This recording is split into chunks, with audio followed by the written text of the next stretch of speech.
강원도 원주의 좁은 골목길을 따라 걷다 보면 영순네 수제비라는 낡은 간판이 보인다. 20년의 세월이 고스란히 담긴 이 간판 아래에서 박영순 할머니는 오늘도 새벽부터 분주히 움직이고 있다. 아이고, 추워. 손님들 오시기 전에 국물부터 끓여야겠네. 새벽 4시 30분, 하늘이 아직 어둑할 때부터 가게 안에서는 불이 켜져 있다. 할머니는 묵묵히 앞치마를 메고 주방으로 향한다. 20년 동안 한 번도 거르지 않은 일과다. 주방 한켠에는 전날 저녁 미리 불려둔 밀가루가 있다. 할머니의 거친 손은 밀가루 반죽을 만지며 오늘도 이야기를 풀어낸다.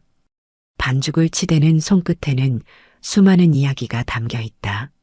아들 민석이가 어렸을 때 이 반죽으로 처음 수제비를 만들어 먹였던 날, 민석이가 서울법대에 합격했다는 소식을 들은 날, 그리고 변호사가 되어 첫 월급을 받아왔던 날까지. 우리 민석이 엄마가 이렇게 고생하는 거 싫다고 맨날 그러는데 난 이게 좋은데 말이야. 수제비 반죽을 하며 할머니는 살며시 미소 짓는다. 서울에서 바쁘게 변호사 생활을 하는 아들은 가끔 전화를 걸어 엄마, 이제 그만 쉬세요라고 말하곤 한다. 하지만 할머니에게 이 가게는 단순한 일터가 아니다. 20년간 찾아주는 단골 손님들과 나누는 이야기, 따뜻한 국물 한 그릇에 담긴 정이야말로 그녀의 삶의 이유다. 영순 할머니, 오늘도 일찍 나오셨네요. 새벽 배달을 나가는 우유배달부 김씨의 목소리가 들린다. 할머니는 얼른 따뜻한 국물 한 그릇을 담아 건넨다. 추운데 이거라도 한 그릇 먹고 가요. 아이고, 고맙습니다. 할머니 수제비는 진짜 세상에서 제일 맛있어요. 이런 풍경이 매일 아침 반복된다. 우유배달부 김씨를 시작으로 새벽부터 일하는 사람들이 하나둘 들르기 시작한다. 택시기사들, 시장 상인들, 그리고 출근길 회사원들까지. 할머니의 수제비 한 그릇은 그들에게 하루를 시작하는 힘이 된다. 할머니, 전 오늘도 특급 빼기로요. 네네, 금방 만들어 드릴게요. 점심시간이 되면 가게는 더욱 북적인다. 주변 회사원들과 공무원들로 가게가 가득 찬다. 할머니는 바쁜 와중에도 각각의 손님이 좋아하는 맛을 기억하고 있다. 김 과장님은 수제비 좀 더 넣어드리고 이 대리님은 국물 많이. 다들 입맛이 달라서 말이야. 저녁이 되면 퇴근길에 들르는 단골 손님들이 찾아온다. 그들은 단순히 끼니를 해결하러 오는 게 아니다. 할머니와 이야기를 나누며 하루의 피로를 풀고 간다. 할머니, 우리 딸이 드디어 대학에 붙었어요. 아이고, 축하드려요. 오늘은 제가 특별히 만두도 하나 더 넣어드릴게요. 벽에는 지난 20년간의 추억이 담긴 사진들이 빼곡히 걸려 있다. 결혼식에 초대해준 단골 손님들의 사진, 첫 출산 후 아기를 안고 찾아온 손님들의 모습, 그리고 이제는 어엿한 청년이 된 그 아기들의 사진까지. 이 벽은 할머니의 살아있는 역사다. 하루 장사를 마치고 가게 문을 닫으며 할머니는 오늘도 감사한 마음으로 하루를 마무리한다. 비록 허리는 아프고 다리는 무겁지만 손님들의 맛있게 먹었습니다라는 한마디가 모든 피로를 씻어준다. 내일도 힘내서 더 맛있는 수제비 만들어야지. 할머니는 불을 끄며 내일을 기약한다. 하지만 그녀는 아직 모른다. 이 평화로운 일상이 곧 큰 시련을 맞이하게 될 것이라는 사실을. 봄비가 내리던 어느 날 아침, 영순네 수제비집에 낯선 발걸음이 들어섰다. 고급스러운 정장 차림의 중년 남자가 가게를 둘러보며 서 있었다. 날카로운 눈매와 차가운 표정이 영순 할머니의 마음을 불편하게 했다. 혹시 손님이세요? 할머니가 조심스레 물었지만 남자는 대답 대신 천천히 가게 안을 살폈다. 그의 시선이 낡은 벽지와 오래된 테이블을 지나 주방 쪽으로 향했다. 박영순 씨죠? 마침내 입을 연 남자의 목소리는 차가웠다. 네, 그런데요. 제가 이 건물의 새 주인 김도영입니다. 할머니의 얼굴이 순간 굳었다. 며칠 전 들었던 소문이 현실이 되어 눈앞에 나타난 것이다. 건물이 팔렸다는 이야기는 들었지만 이렇게 빨리 새 주인을 마주하게 될 줄은 몰랐다. 아, 네. 반갑습니다. 할머니는 어색하게 인사를 건넸다. 김도영은 가방에서 서류 몇 장을 꺼내 테이블 위에 올려놓았다.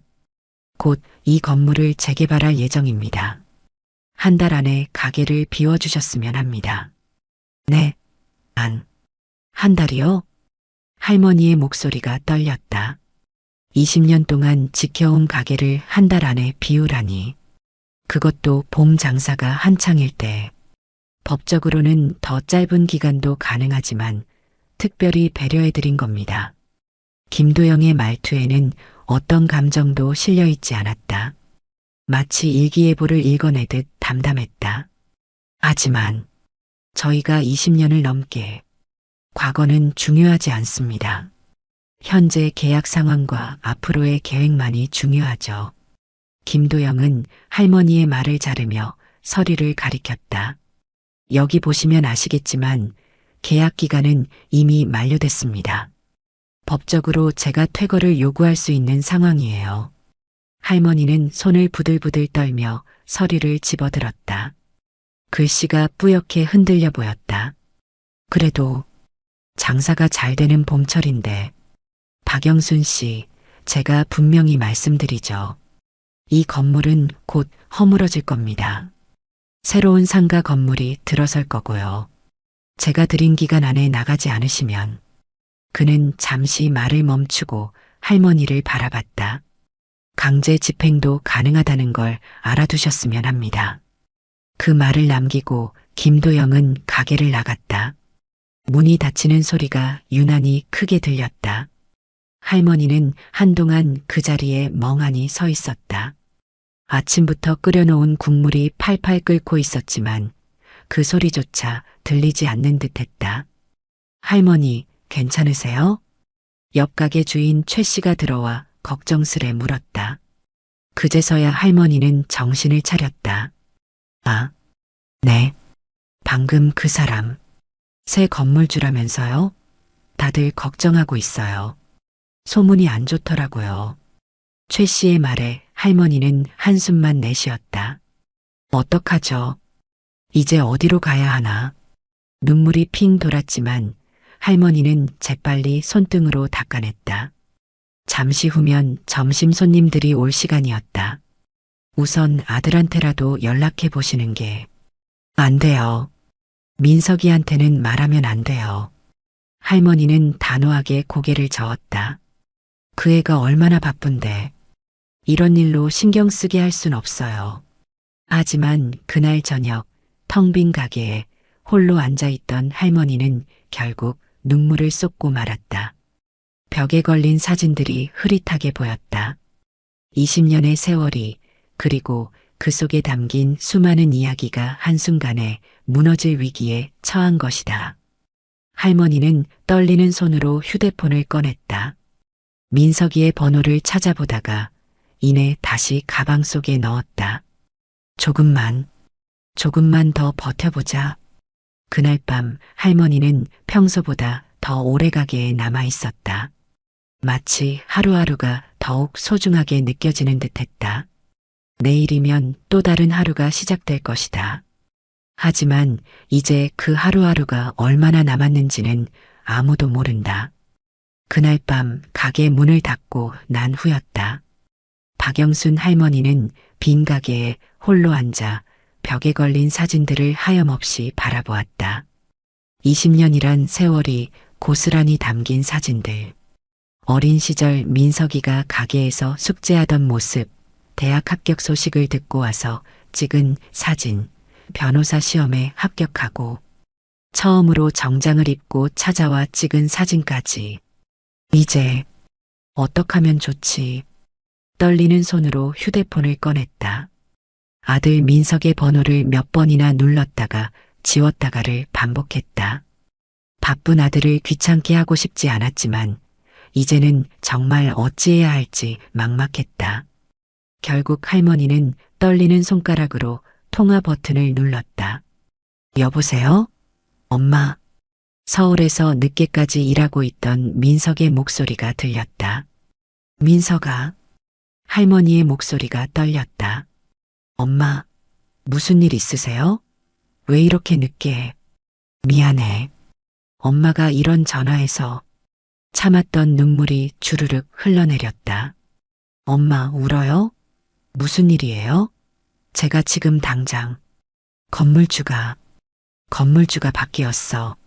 할머니는 흐느끼며 이야기를 이어갔다. 새로운 건물주가 나타난 일, 한 달 안에 나가라고 한 일, 가게를 비우지 않으면 강제로 철거하겠다고 위협한 일까지. 뭐라고요? 왜 이제야 말씀하시는 거예요? 너 바쁜데. 엄마가 알아서 해결하려고 했는데. 할머니의 목소리가 더욱 떨렸다. 도저히 어떻게 해야 할지 모르겠어. 전화기 너머로 들려오는 어머니의 울음소리에 민석의 가슴이 조여왔다. 늘 강인하기만 했던 어머니가 이렇게 우는 모습은 처음이었다. 엄마, 제가 내일 첫 차 타고 내려갈게요. 절대 걱정하지 마세요. 아니야. 너 재판 있다며. 그건 제가 알아서 할게요. 엄마, 잠깐만 기다려요. 내일 아침에 볼게요. 전화를 끊은 민석은 곧바로 노트북을 켰다. 밤새도록 상가 건물 임대차 보호법과 관련 판례들을 찾아보았다. 그의 눈빛은 차갑게 빛났다. 다음 날 아침 원주에 도착한 민석은 곧장 어머니의 가게로 향했다. 가게 앞에 서자 낡은 간판이 늘 보던 것과 다르게 보였다. 이제는 지켜야 할 소중한 것이었다. 엄마. 가게 안으로 들어서자 어머니가 놀란 듯 고개를 들었다. 어머, 민석아. 진짜 왔네. 건물주 어디 있어요? 민석의 목소리에는 차가운 분노가 서려 있었다. 어머니를 울게 만든 자에 대한 응징을 준비하고 있었다. 저기 위층에. 엄마는 걱정하지 마세요. 제가 다 해결할게요. 민석은 위층으로 향하는 계단을 단숨에 올랐다. 그의 서류 가방 안에는 밤새 준비한 법적 자료들이 가득했다. 이제 시작이었다. 어머니의 20년 세월을 지키기 위한 아들의 정당한 복수가. 김도영의 사무실 문이 거칠게 열렸다. 실례하겠습니다. 민석의 차가운 목소리가 사무실 안을 울렸다. 김도영은 책상 위의 서류에서 천천히 시선을 들어 올렸다. 누구시죠? 박영순 씨의 아들입니다. 어제 어머니께 보내신 내용 증명 잘 봤습니다. 민석은 자신의 명함을 책상 위에 내려놓았다. 법무법인 정혜, 변호사 이민석. 김도영의 눈이 명함을 읽으며 미세하게 떨렸다. 아, 그 수제비 집. 변호사 아들이 있었군요. 네. 특히 어머니를 협박하신 부분이 인상적이더군요. 강제 집행이라. 상가 건물 임대차 보호법을 좀 더 공부해 보시는 게 어떨까요? 민석은 서류 가방에서 준비해온 자료들을 꺼내 책상 위에 펼쳤다. 보시죠. 대법원 판례 2019-만 2345. 임차인의 권리금 회수 기회를 보호하지 않은 건물주에게 손해배상 책임을 인정한 사례입니다. 배상액이 꽤 컸더군요. 김도영의 표정이 굳어갔다. 그리고 이건 작년 서울고법 판결문입니다. 재개발을 이유로 한 부당한 퇴거 요구에 제동을 건 사례고요. 흥미로우신가요? 무슨 말씀을 하고 싶으신 겁니까? 간단합니다. 어머니께 보내신 내용 증명을 즉시 철회하시고 적법한 절차를 밟으셨으면 합니다. 권리금 산정도 다시 해야겠고요. 민석은 마지막 서류 한 장을 꺼냈다. 이건 제가 준비한 소장 초안입니다. 내일이라도 제출할 수 있게요. 언론사에도 이미 자료를 준비해뒀습니다. 사무실 안에 무거운 정적이 흘렀다. 이봐요, 변호사님. 우리 이성적으로 대화를. 네, 이성적으로 하시죠. 어머니께 사과하시고 합당한 보상을 하신 뒤 충분한 시간을 주고 적법한 절차를 밟으시면 됩니다. 민석은 천천히 자리에서 일어났다. 선택은 자유입니다. 하지만 어머니를 협박하신 순간부터 이건 단순한 건물주와 세입자의 문제가 아니게 됐어요. 돌아서는 민석의 뒤로 김도영의 목소리가 들렸다. 잠깐. 변호사님. 민석은 미소를 지으며 걸음을 멈췄다. 네. 조율. 가능할까요? 물론이죠. 제 연락처는 명함에 있습니다. 내일까지 연락 주시죠. 사무실을 나온 민석은 깊은 한숨을 내쉬었다. 아직 시작에 불과했다. 만약 김도영이 합의를 거부한다면 정말로 법정에서 만나야 할 것이다. 가게로 돌아온 민석은 걱정스러운 표정의 어머니를 보며 미소 지었다. 걱정 마세요, 엄마. 제가 엄마 20년 세월 지켜낼게요. 아들, 미안해. 엄마, 제가 변호사가 된 게 다 이럴 때 쓰려고 그런 거예요. 그날 밤 민석의 휴대폰이 울렸다. 발신자 표시에는 XXX건설 김도영이라고 떠 있었다. 네, 이민석입니다. 변호사님, 다시 한번 이야기를 나눠보고 싶습니다. 민석은 승리를 직감했다. 상대가 먼저 연락해온 것은 그들도 이 싸움에 승산이 없다는 것을 인정했다는 뜻이었다. 네, 그럽시다. 내일 아침에 만나서 이야기 나눠보죠. 전화를 끊은 민석은 어머니에게 문자를 보냈다. 엄마, 곧 좋은 소식 있을 것 같아요. 이제 푹 주무세요. 새벽녘 원주의 작은 수제비 집은 평화로운 고요 속에 잠들어 있었다. 하지만 이제 그 고요는 더 이상 불안과 두려움이 아닌 새로운 희망을 품은 것이었다. 이른 아침 원주의 한 카페, 민석과 김도영이 마주 앉았다. 테이블 위에는 새로 작성된 계약서가 놓여 있었다. 이 정도면 충분하시죠? 김도영이 조심스럽게 말을 꺼냈다. 계약서에는 박영순 할머니의 권리를 전면 인정하고 2년간의 영업 보장과 합당한 권리금 지급을 약속하는 내용이 담겨 있었다. 민석은 계약서를 꼼꼼히 읽어내려갔다. 여기 보상금 부분은 좀 수정이 필요해 보이네요. 변호사님께서 말씀하신 대로 조정했는데 어머니의 20년 세월과 단골 손님들의 가치까지 생각하면 이 정도로는 부족합니다. 민석은 자신이 준비해온 수정안을 내밀었다. 김도영은 잠시 망설이다 수정안을 받아들었다. 알겠습니다. 받아들이죠. 그리고 한 가지 더. 어머니께 직접 사과하셔야 합니다. 김도영의 얼굴이 굳었다가 이내 체념한 듯 고개를 끄덕였다. 오전 11시 영순네 수제비집. 점심 준비로 바쁜 시간이었지만 가게 안에는 특별한 긴장감이 감돌았다. 김도영이 부하 직원들과 함께 가게를 찾아왔다. 박영순 여사님. 김도영은 어색하게 목을 가다듬었다. 죄송합니다. 제가 잘못했습니다. 할머니는 놀란 표정으로 민석을 바라봤다. 민석은 살짝 고개를 끄덕이며 미소 지었다. 앞으로는 절대 이런 일이 없을 겁니다. 재개발도 적법한 절차를 거쳐 진행하고 여사님의 권리도 충분히 보장하겠습니다. 김도영은 정중히 인사를 하고 가게를 나섰다. 그가 나가자 할머니는 참았던 눈물을 쏟았다. 우리 민석이가 이렇게 해결해 주다니. 엄마, 이제 안심하세요. 계약서도 다시 썼고 보상금도 잘 받아냈어요. 할머니는 앞치마로 눈물을 닦으며 주방으로 향했다.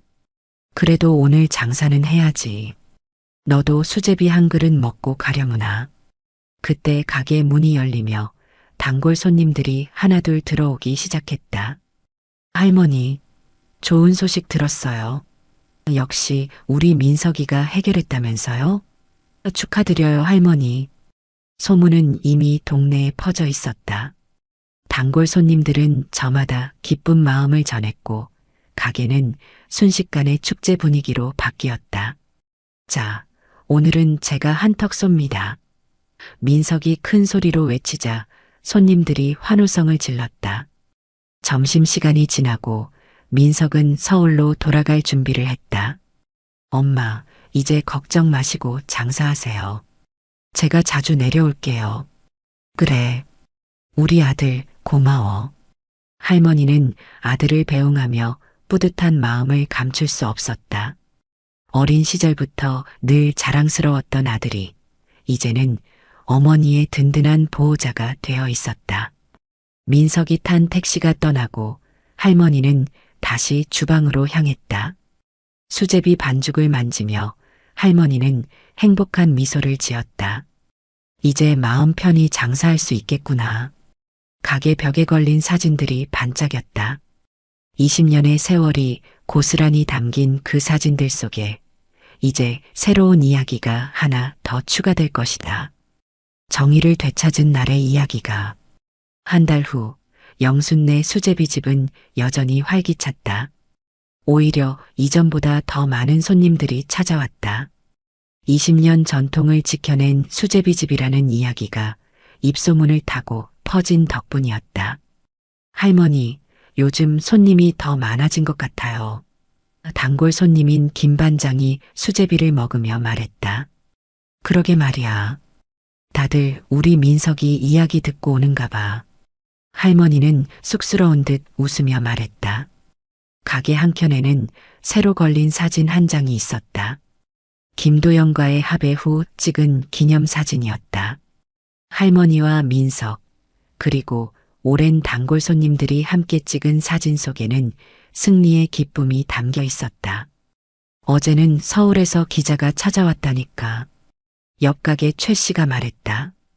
부동산 재개발 과정에서 상인들의 권리를 지켜낸 사례로 소개한다고. 아이고, 부끄러워서 어쩌나. 할머니는 수줍은 듯 말했지만 얼굴에는 자부심이 묻어났다. 그때 가게 문이 열리며 민석이 들어왔다. 엄마, 어머, 민석아. 오늘은 또 무슨 일로? 주말이잖아요. 엄마 얼굴 보러 왔죠. 민석은 가방에서 서류 하나를 꺼냈다. 그리고 이것도 전해드리러요. 서류는 지역 상인회에서 보낸 감사장이었다. 지역 상권을 지켜낸 공로를 인정해 수여하는 것이었다. 이제 우리 가게가 다른 상인들한테도 힘이 되나 보네. 할머니의 목소리가 살짝 떨렸다. 주말이라 가게는 더욱 북적였다. 민석은 평소처럼 앞치마를 두르고 어머니를 도왔다. 서울의 바쁜 변호사가 주말이면 수제비집 일손을 돕는다는 이야기는 이제 동네에 또 다른 명물이 되어 있었다. 이번에 우리 건물 재개발도 순조롭게 진행되고 있대요. 최 씨가 말했다. 김도영 사장이 상인들 의견도 다 듣고 보상 문제도 잘 처리하고 있다면서? 그래요. 이제는 서로 이해하면서 가는 거지. 할머니는 의미심장한 미소를 지었다. 저녁이 되어 장사를 마무리할 때였다. 할머니는 가게 앞을 쓸며 하늘을 올려다봤다. 20년 전 처음 이 가게를 시작했을 때가 떠올랐다. 그때는 정말 막막했는데 할머니는 감회에 젖어 중얼거렸다. 엄마, 이제 들어가요. 제가 마무리할게요. 민석이 빗자루를 받아들었다. 그래, 우리 아들 덕분에 이렇게 계속할 수 있게 됐네. 할머니는 가게 안을 둘러봤다. 낡은 간판, 오래된 테이블들, 벽에 걸린 사진들. 이 모든 것들이 이제는 더욱 소중하게 느껴졌다. 민석아, 네 엄마, 우리 가게 앞으로도 계속하자. 그럼요. 100년은 해야죠. 모자는 서로를 바라보며 웃었다. 창밖으로는 저녁 노을이 지고 있었다. 원주의 작은 골목길에 있는 수제비 집은 오늘도 따뜻한 이야기를 담아 새로운 하루를 마무리하고 있었다. 어쩌면 이번 일은 단순한 승리 이상의 의미가 있었다. 정의는 멀리 있는 것이 아니라 우리 가까이에 있다는 것. 그리고 그것을 지키기 위해서는 용기와 사랑이 필요하다는 것. 영순네 수제비 집의 이야기는 그렇게 작은 골목 안에서 큰 희망이 되어 퍼져나가고 있었다.